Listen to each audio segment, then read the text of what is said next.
this process has got a lot of fear and terror and panic involved because now, working with Cliff, the responsibility was on his shoulders. It's his project. He's the one responsible to deliver. He's interfacing with the directors and the producers, and so now that responsibility is on my shoulders, and it's a quite a bit of a responsibility. There's deadlines to be met. There's people to please, and so yeah, that was one of the biggest changes was that, and on the positive side is that because of those responsibilities, it sort of pushed me to gain more confidence because I don't have a choice. Like the music has to be in tomorrow. I don't have this like luxury of being able to go, well, maybe just got to do it.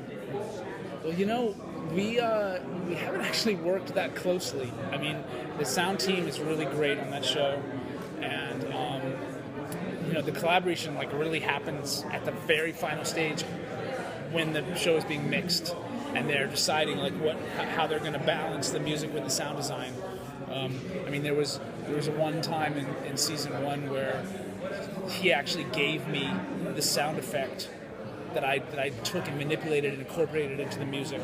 But most of the time, it's just kind of getting blended in the final stage. Some of my music has a sound design quality to it, and then some of the sound design sort of veers a little bit into the musical realm, and they just somehow come together.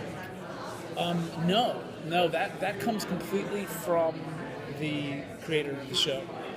Well, the score led right up to the beginning of that, and was actually going to slightly crossfade.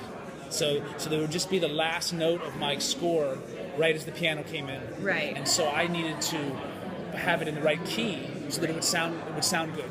I mean, only if they're like really butted up against each other, and I need to know that my score is going to connect well to the song.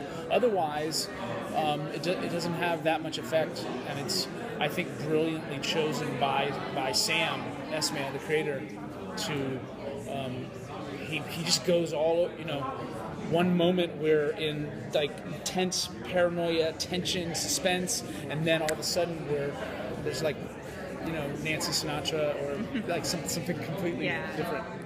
Will come back? There definitely some with Mr. Robot and the Ryan Murphy shows. There's not. We're not totally locked into the thematic approach. So it's not like every character has a theme and we really stick with that. I'll write a few themes, they'll get used for certain characters, but if an editor decides, hey, actually this works pretty great with this, we're a little bit loose with it. It's not such tight rules. Well, that was the first time that I experienced that. It was going from Freak Show to Horror Story. To Hotel.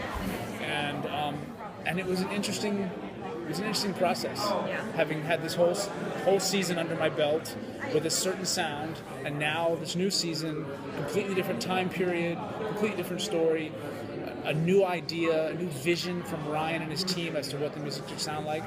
So I found it pretty exciting. There's a few weeks or a month of really intense work trying to get that sound and establish it. But once we had it, then the rest of the season is pretty smooth. Like a totally new show. Well, it's still American Horror Story, but a totally new sound. So there's no themes that carry over. There's no sound. Everything is like totally new. So far, the royalty compensation is just a tiny fraction of what it's been for like network broadcast, cable broadcast.